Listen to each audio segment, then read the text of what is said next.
I am Sine ASMR. Welcome to the new video.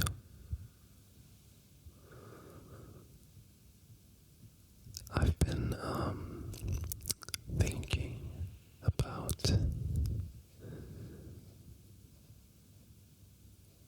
what I like more,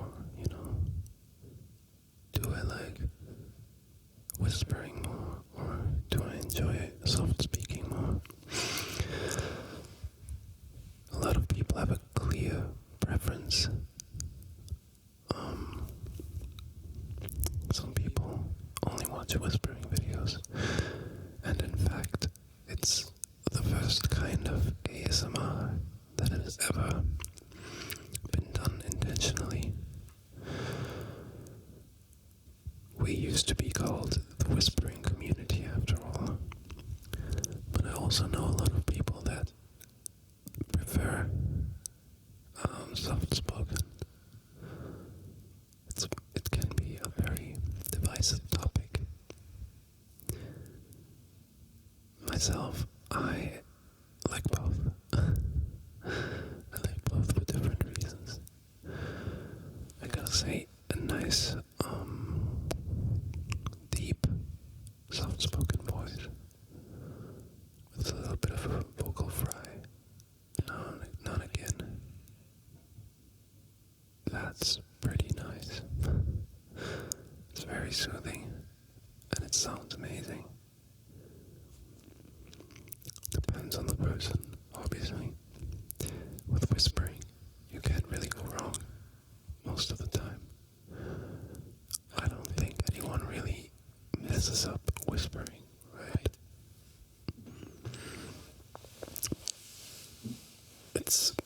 There's not much technique, or maybe a little bit.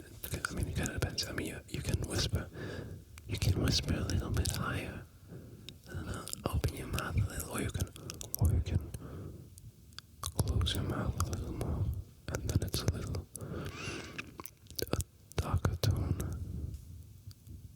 And also, what a lot of ASMR artists do on purpose, because it's nice, is to sort of enhance the tingliness of the whispers, is to purposefully pronounce the consonants a little louder, click a little more, click, for people that like my mouth sounds, unintentional mouth sounds, basically, that's what it's all about. Most people, a lot of people, not most, but a lot of people like unintentional mouth sounds. Yeah, and also, when you get very close to the mic, the bassiness, the deep frequencies get more pronounced.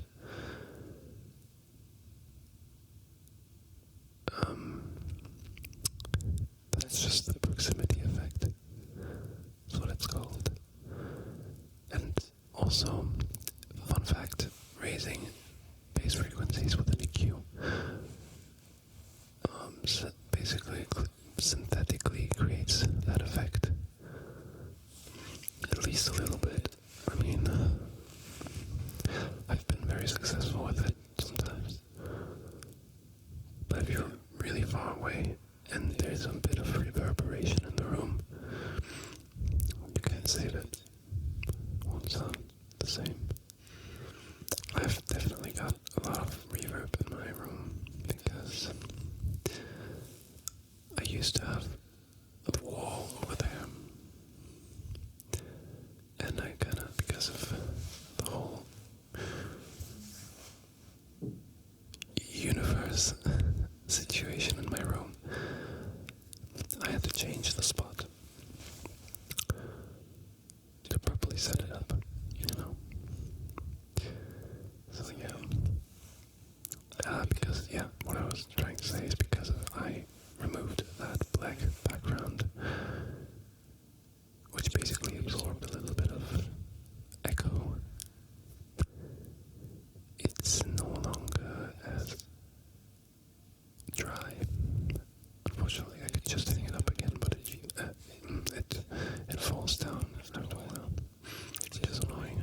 So yeah, I thought, which one of the two do I like more? And then I saw a video where a creator did both at once, layered. I don't remember who it was, sadly.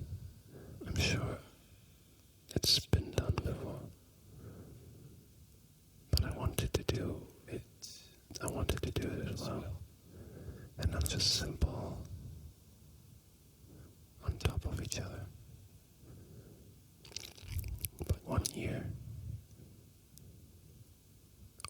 whispered, where the other ear is soft-spoken. So, what I wanted to talk to you about first, I feel like I lost my train of thought somewhere, but it doesn't matter. What I wanted to talk to you about first is a little survey by the amazing ASMR psychologist, Dr. Emma Gray. You might be familiar with her. She asked me if I could include a little link to a survey, 60 questions, 5 to 7 minutes, about all sorts of stuff, within an ASMR context, of course. Well, also, just to, get a little more of a bigger picture, questions like your age and gender and stuff like that, but you can put in stuff freely. So anyway, you answer those questions, and I would really appreciate it if you did that. The link's in the description. It's about gathering data. Our goal is to publish it in a peer-reviewed scientific journal. And, of course, the more data she collects about viewers and people who consume ASMR, the more valuable those results are going to be. The more you can interpret from the data. So it would mean a lot to the ASMR community in general if you could help her out and fill in the questionnaire, a little survey. Like I said, 60 questions, and that's it, 5 to 7 minutes. That's all I wanted to mention.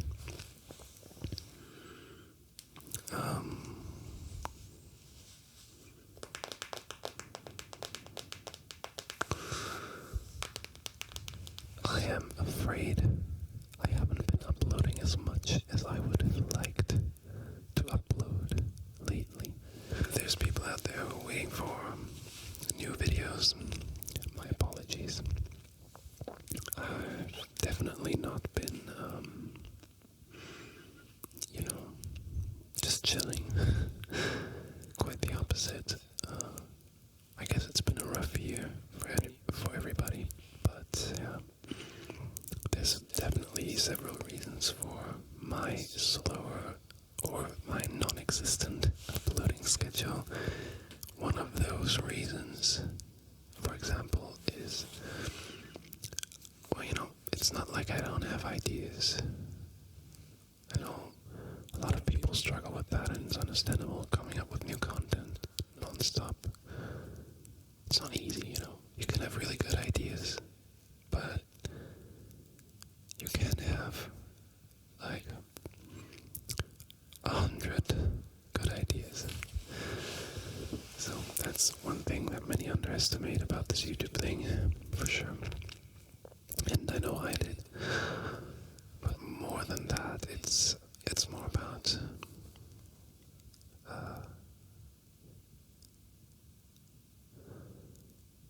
making those ideas come true,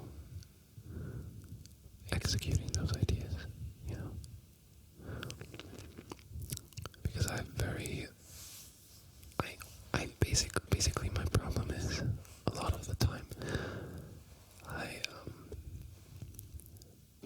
much on my plate at once. I underestimate the amount of time something takes. Always, basically.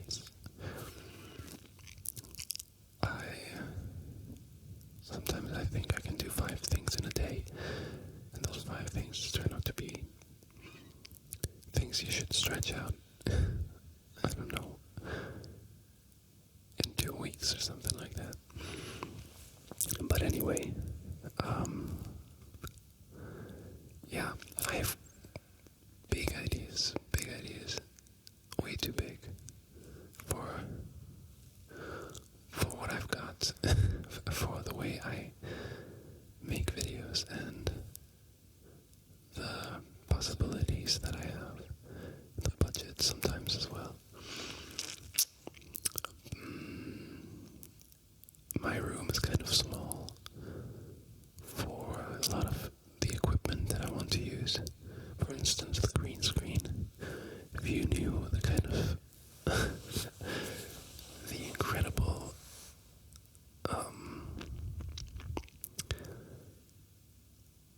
the lengths I had to go through to make the green screen work. Not just the money spent, but also like I had to get a little creative. Obviously you can't see it right now, but let me explain to you what I did. So I have 3 lights, right? If you've never worked with a green screen before, what you need to do is you have to light the green screen evenly. There can be no hot spots. Basically, spots that are too bright, brighter than the rest, and there can't be too many shadows. So you have to remove your shadow. You can't throw a shadow on the green screen, and you also have to remove the shadows from the lack of light. So two lights minimum. You need at least 2 lights, 2 light sources. Probably soft boxes because an LED is too harsh. It doesn't spread evenly. And yeah, I've got 3 lights. I've got those 2, and I've got a small LED that does a little effect stuff and different colors, you know. And well, there's one problem. Since I don't have a lot of space, I have to place myself far enough away from the green screen, number 1, because a color spill, if the colors reflect from your light source to the green screen and to you, to your clothes and your hair, you get a little green,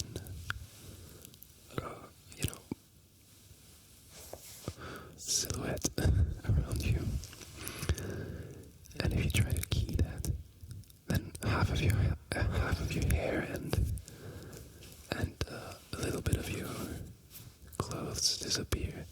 And also, you get the worst thing. You get these grainy, noisy things from the green screen, from the green light spill. So you've got a bit of a noise around your clothes. That doesn't look good. It looks horrible. So that's why I've got to take a few steps away from the green screen. Number 1. Number 2. Ideally, you don't want light from the light sources that hit the green screen to hit you, because you want to control the way you look and not have light fly all across the room. Doesn't look good. You give away control in the editing process. You don't want to sit in front of the computer for 4 hours just to edit the colors and the luminosity. That's horrible. It's not fun. So you gotta avoid having that light shine directly at you, which means ideally you're right in front of the light source, right in front of the back of the light source. But I don't have that much space. And here comes the tricky part. How do I avoid that light from hitting me and still get a nice picture.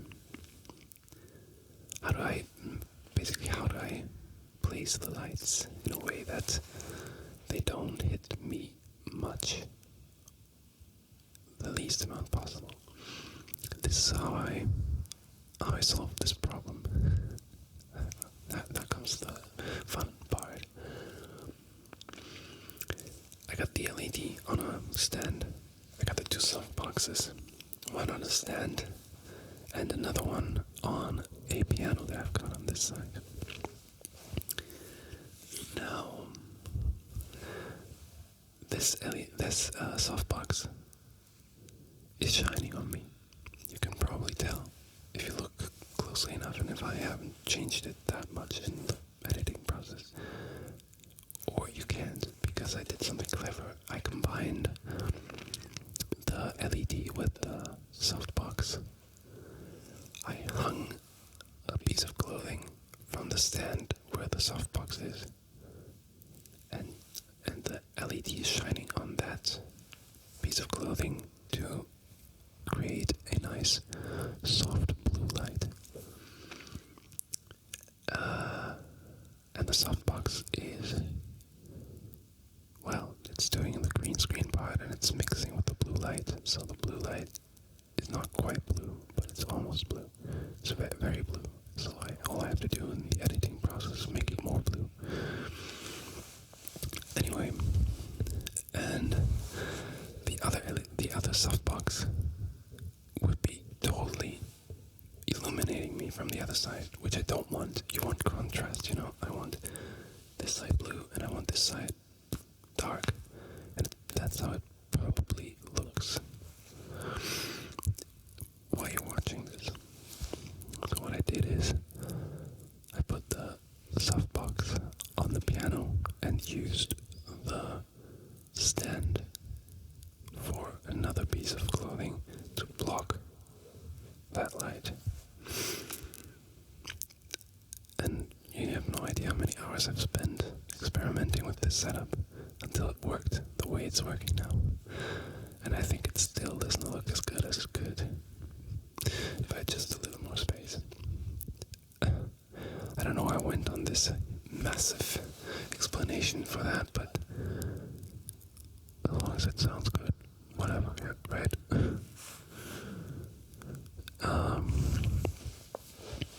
What I was trying to say is, some ideas take too much time, too much budget, and some are just not possible with the equipment that I have. So, and also a lot of work, and I always underestimate the amount of work and time. So I put this huge amount of pressure on me to finish the video. And what happens most of the time is that I just collapse under the weight that I put on myself. No one's stressing me out except me. I'm creating my own stress. So that's a lot of the reason, that's a big reason why sometimes videos take very long. And also, the longer I take, the more pressure I feel to make the next video especially amazing. Not just ASMR-wise, also visually and conceptually. And that just exacerbates the whole thing and my whole stress feelings, because I want it to be even greater than it was before, and it takes even more work and even more time. And what ends up happening a lot of the time is I just give up on the video for a while, or completely, I don't know. I've had one video especially, I don't think any video has ever taken that long. I've been working on it since April. Since freaking April. And I'm telling you right now, is no reason for it to take so long. It's not especially... No, I think if it works out, when it works out, it's probably going to be the next video if I succeed, because I've got everything prepared now. Except maybe one or two things, but it should be manageable. But when it succeeds, I think it's going to be a very good video, but...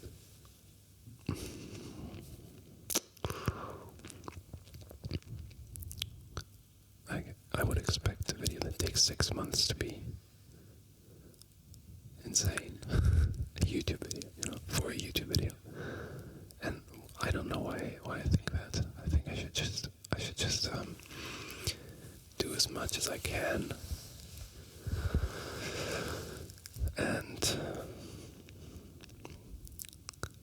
create content that feels good.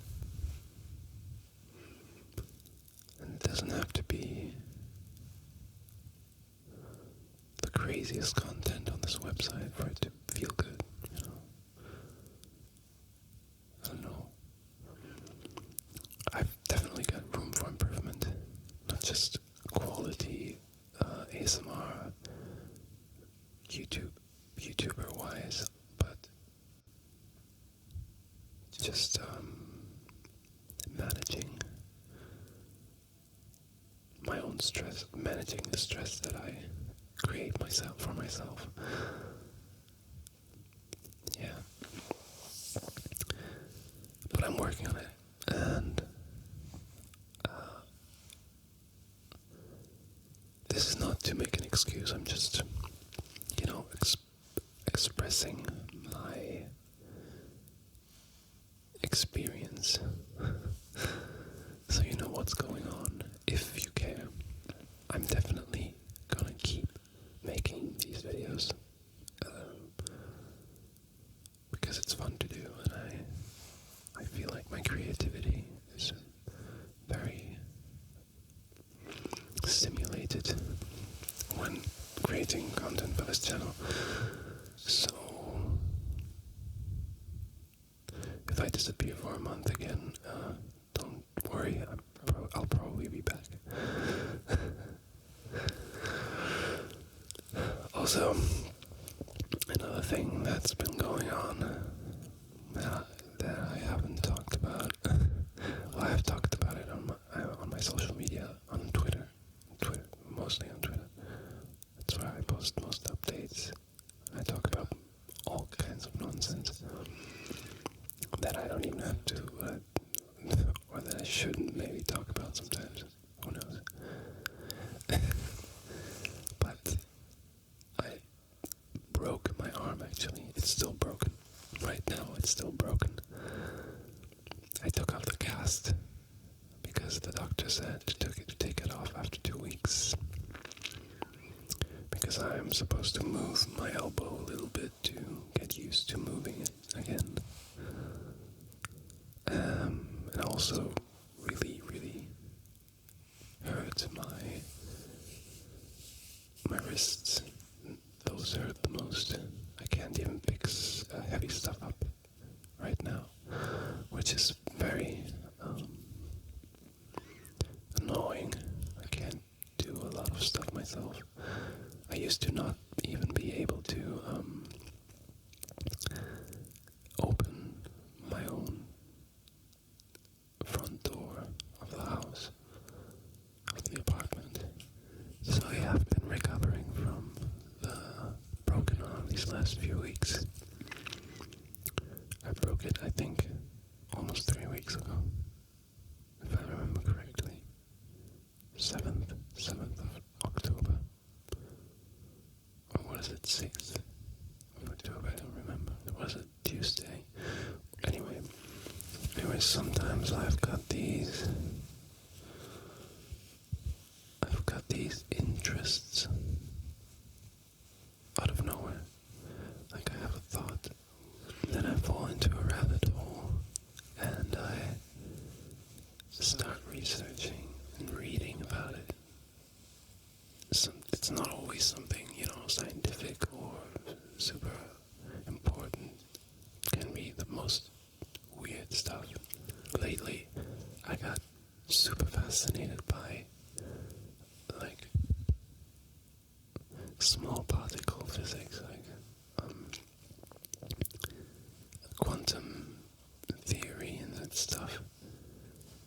that sounds like extremely nerdy and pretentious, I know, but I recently discovered this game called Outer Wilds. You've probably heard of it. Big hit. And I got obsessed with it. Although it's just like, I don't think that it's a long game. It's like 20 hours or something.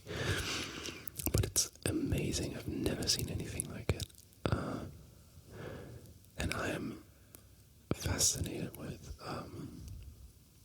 space and the vastness and emptiness, and at the same time all the fascinating phenomena that are out there, like, I don't know, black holes, or I don't know, there's loads of stuff, but anyway. And there was something about quantum on a macro scale, which makes no sense because by definition quantum is about small particles. But there's these quantum rules, like when you observe a quantum system, you basically destroy it because it changes. Just observing it influences the state of it, of the quantum system. There's this whole thing about Schrödinger's cat. That's a very popular, very well-known theory that a particle can exist in several states at once. That kind of stuff,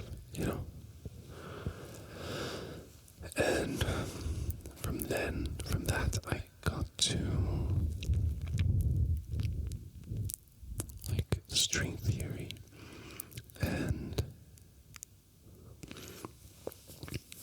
the Big Bang and how the universe was created, or how the universe came into existence, or if it existed, if it always existed. There's several theories. The Big Bang is because of the cosmic background radiation.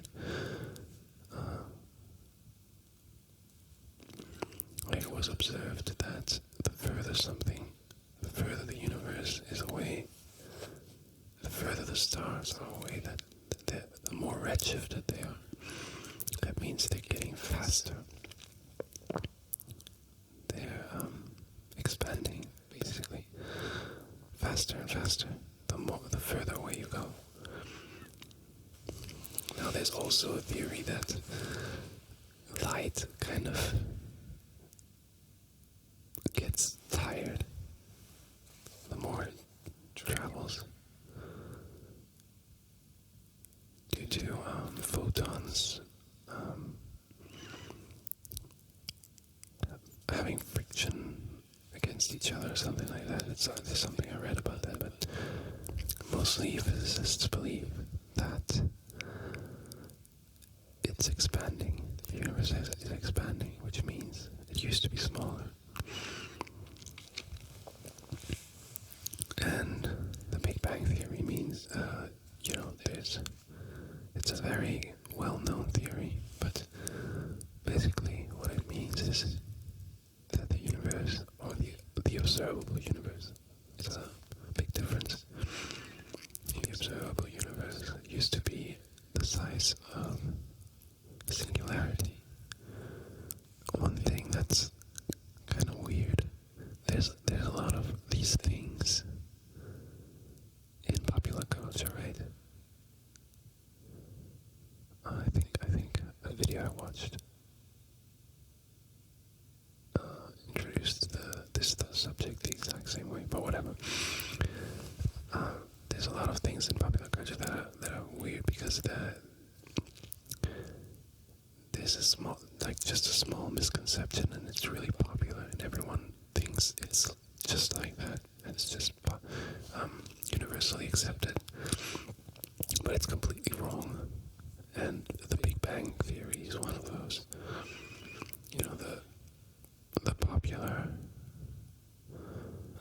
understanding of it that is not supported by science, and scientists don't think that it was like that. But most people believe that the Big Bang was a small singularity, and then from one moment to the other, boom, it exploded, like a bang, like the name says. I think it's starting to spread around that it's nonsense. It was more of a gradual inflation. It's just started expanding. It's a big stretch, more like. There was no explosion.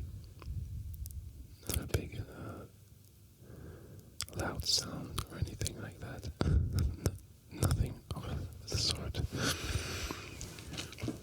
There was a long inflation period over probably millions, billions of years, I don't know. That's what the Big Bang is. Nothing else. It just means that there used to be a singularity and then it spread into the observable universe that we know now. And there's cold spots and hot spots, so it's not evenly spread out. Which is the whole reason why we exist in the first place, because, the whole entropy thing, all closed systems seek entropy naturally, which means if something is evenly spread out, if energy is evenly spread out throughout the whole universe, nothing happens. That would be the heat death of the universe, which is, for example, because that's one of the theories about how the universe might end, which is the next thing that I got interested in. Apparently, some people disagree with the Big Bang. Some scientists disagree. There's something called the ekpyrotic universe. I read about that and saw a video about that. And basically, the universe didn't come into existence from a singularity. It's more about different dimensions. So there's 2 3-dimensional worlds called brains with A and ES collide in a 4-dimensional space. And the resulting fire, explosion, or whatever, is what created the universe as we know it. This is to answer the question of what happened before the Big Bang. Because nobody knows. Most people think that due to the Big Bang theory, there was nothing before. But with this new theory, or this alternative theory, it is believed that instead of nothingness, there was actually another universe. So, the universe before just crunched together. The space of the universe before just crunched together, became smaller, and then it bounced back. That's another theory of how the universe could end, called the Big Bounce. It's just the universe is in a cycle, an endless cycle of life and death. But not really a death, it's more of a shrinking together. And also, instead of everything becoming a singularity, it's just smaller, just small enough. Because then there would be the question of what would would happen or what happened with all the black holes, Space becomes smaller. Black holes come together, closer and closer. That's all good, because then it just becomes one massive black hole. One giga massive black hole or something, I don't know. That doesn't sound like a good thing. That's a lot of mass. And apparently it's explained by the Hawking radiation. I don't know if you've heard of that. That basically means nothing else but there's particles coming out of black holes. After all, so there's some things that can't escape a black hole. Per definition, there's nothing that can escape a black hole. But in this case, there seems to be an exception. There's a physical explanation for that as well. Something about one particle being tied with the particles inside the black hole.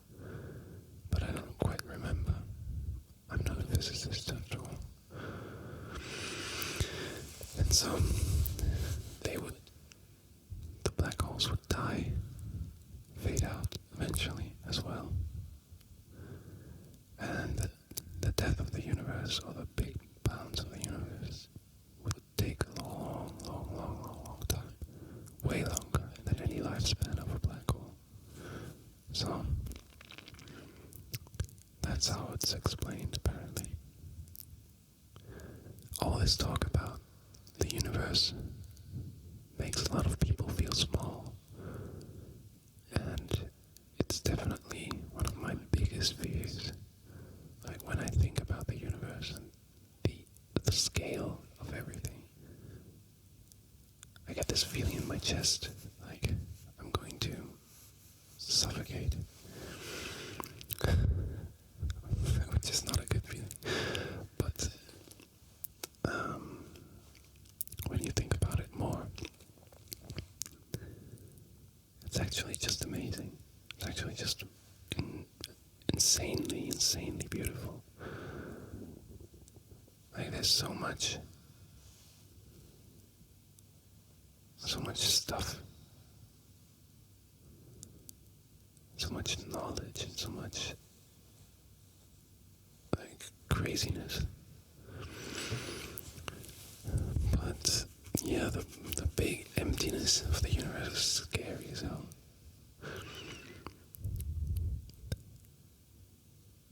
I think to me it's one of the scariest things. Just endless space. Like you couldn't even imagine. Even our solar system, just our solar system, from the sun to Pluto, is just insane, unfathomable. There's so much space there. All the models that you see of the solar system, that's not to scale at all. Not even close. It's just, there's an insane distance in between the planets. Just between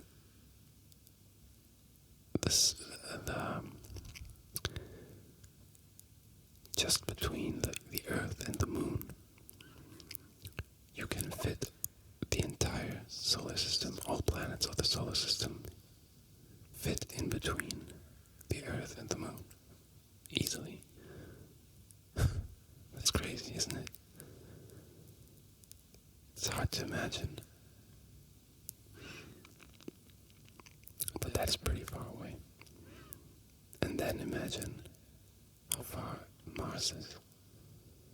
It's just a tiny dot in the sky. Tiny red dot. And Pluto. I can't imagine it. And now, thinking further away to the next solar system, the next galaxy.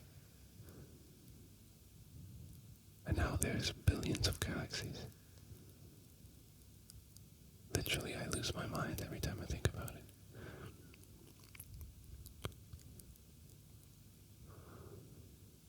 How is that possible? We can't even imagine exploring our own galaxy because it's massive. It's impossible. Maybe it's possible someday, but who knows? And now imagining billions of others. Like, what is going on out there?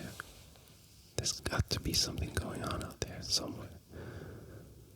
Can't be the only living beings. I think that's impossible. Statistically, it's absolutely impossible that we're the only living beings in this universe.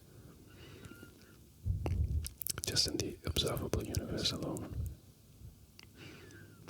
Who knows what else is out there and how big it really is.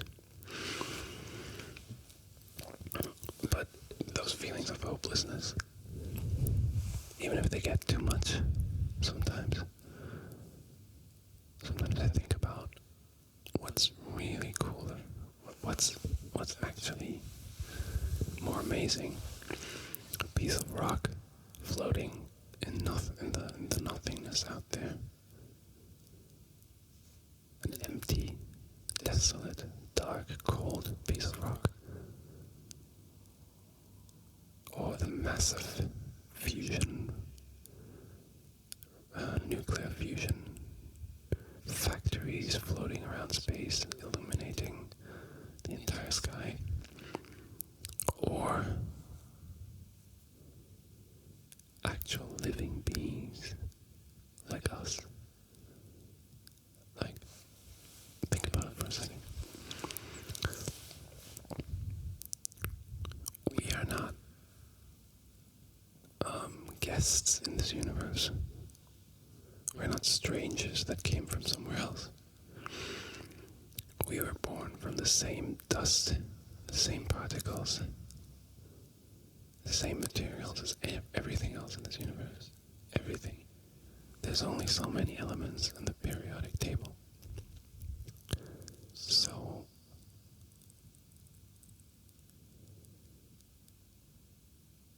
we are the universe. We are a part of it, just like everything else. Only difference is we can think about that. We can perceive it. And save it in our memory.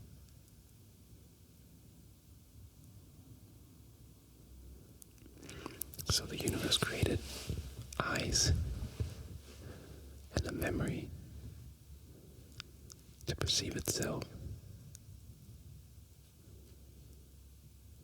And that is us.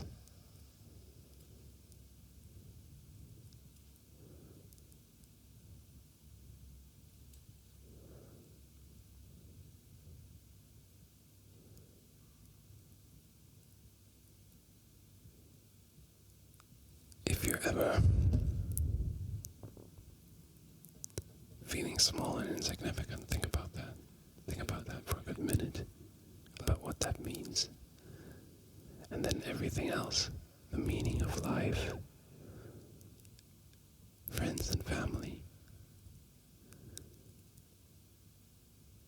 your problems, as long as they're not existential problems, because a lot of people go through those as well. It's hard to think about this kind of stuff when your life's in danger, I imagine. But anyway, when you think about that, it all seems not irrelevant, I would say, but it's like when you feels like you take several steps back and look at it in a more calm manner. Like, what do I really want to do? What is it that I have to do? What do I think is important? answer is, in my opinion, whatever you want. And that's the beauty of it.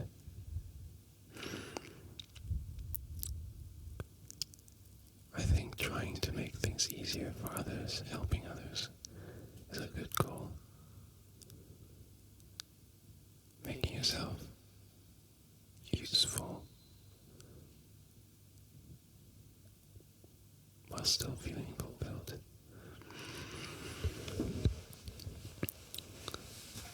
But also, just simply enjoying existence. There's also this massive statistical calculation of how unlikely it is that you specifically exist. It goes back through all the generations of your family, and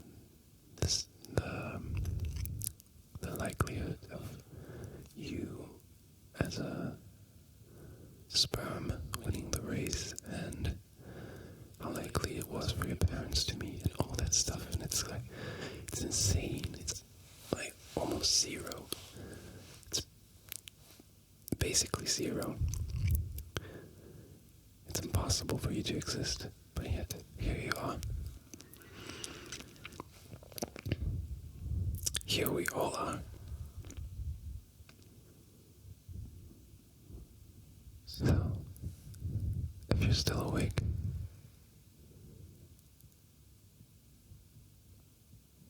and you're not having an existential crisis right now, how about we just drift off slowly? We just try to think about existence. And I will read to you an article that I found about quantum theory, about quantum physics. You don't have to listen. It's mostly boring, to be honest. There's some interesting stuff in it. A lot of stuff I don't have any clue what it means. But it may, I don't know, maybe it might be interesting.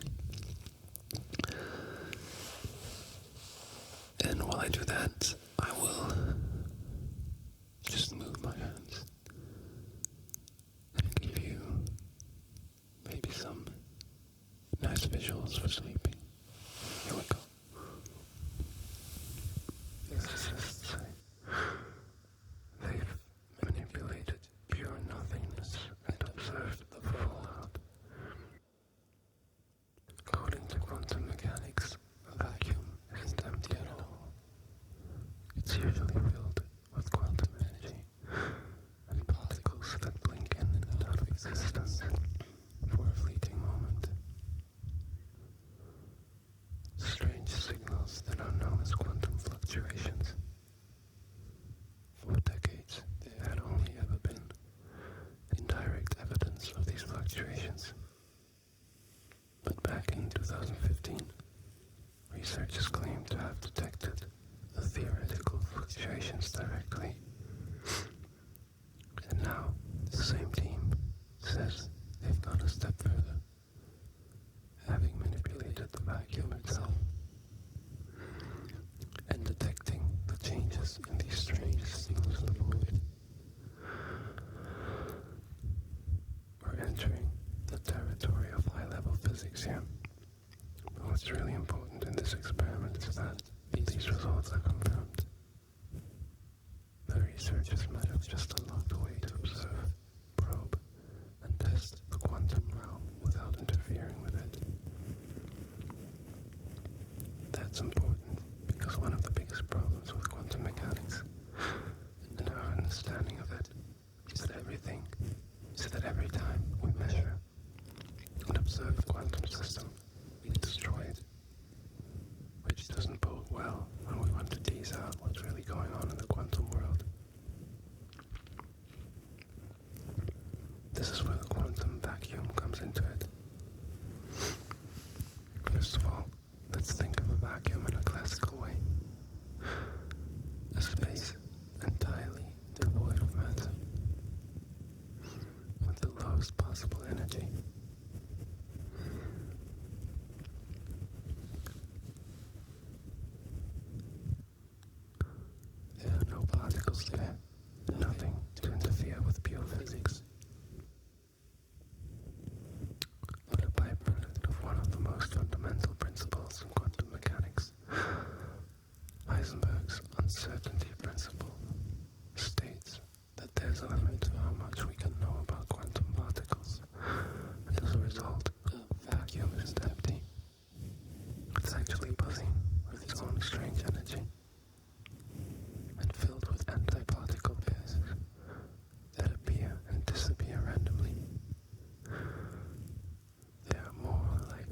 virtual particles than physical matter. So ordinarily you can't detect them, but although they're invisible, like most things in the quantum world, they subtly influence the real world. These quantum fluctuations produce randomly fluctuating electric fields that can affect electrons, which is how scientists first indirectly demonstrated their presence back in the 1940s. For decades, that was all we had to go on. Then, in 2015, a team led by Alfred Leidenstoffer from the University of Konstanz in Germany claimed they had directly detected these fluctuations by observing their influence on a light wave.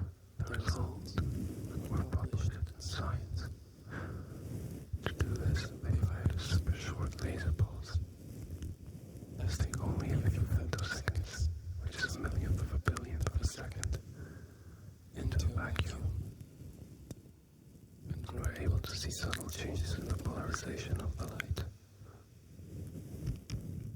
They said these changes were caused directly by the quantum fluctuations. It's a claim that's still being debated, but the researchers have now taken their experiment to the next level by squeezing the vacuum, and say they have been able to observe strange changes in quantum fluctuations as a result. This isn't just further evidence of the existence of these quantum fluctuations. It also suggests that they've come up with a way to observe experiments in the quantum world without messing up the results, which is something that would ordinarily destroy the quantum state. We can analyze quantum states without changing them in the first approximation, said Leidenstoffer. Usually, when you're looking for the effects of quantum fluctuations on a single light particle, you'd have to detect that light particle or amplify it in order to see the effect. And this would remove the quantum signature left on that photon, which is similar to what the team did in the 2015 experiment. This time, instead of looking at the changes in quantum fluctuations by absorbing and amplifying photons of light, the team studied light on the time domain. That sounds weird, but in a vacuum, space and time behave in the same way. So it's possible to examine one to learn more about the other. Doing this, the team saw that when they squeezed the vacuum, it worked kind of like squeezing a balloon and redistributed the strange quantum fluctuations within it. At some point, the fluctuations became way louder than the background noise of an unsqueezed vacuum, and in some parts they were quieter. Leidenstoffer compares this to a traffic jam. When there's a bottleneck that cars build up behind, in front of that point, the density of cars will decrease again. The same thing happens in a vacuum, to a certain extent. As the vacuum gets squeezed in one place, the distribution of the quantum fluctuations changes, and they can speed up or slow down as a result. That effect can be measured on the time domain. But something else weird happens too. The fluctuations in some places appear to drop below the background noise level, which is lower than the ground state of empty space, something the scientists call an astonishing phenomenon, as the new measurement technique neither has to absorb photons to be measured nor amplify them. It is possible to directly detect the electromagnetic background noise of the vacuum and thus also the controlled deviations from this ground state created by the researchers. The team is now testing just how accurate the technique is and how much they can learn from it. Even though the results so far are impressive, there's still a chance that the team might have only achieved the so-called weak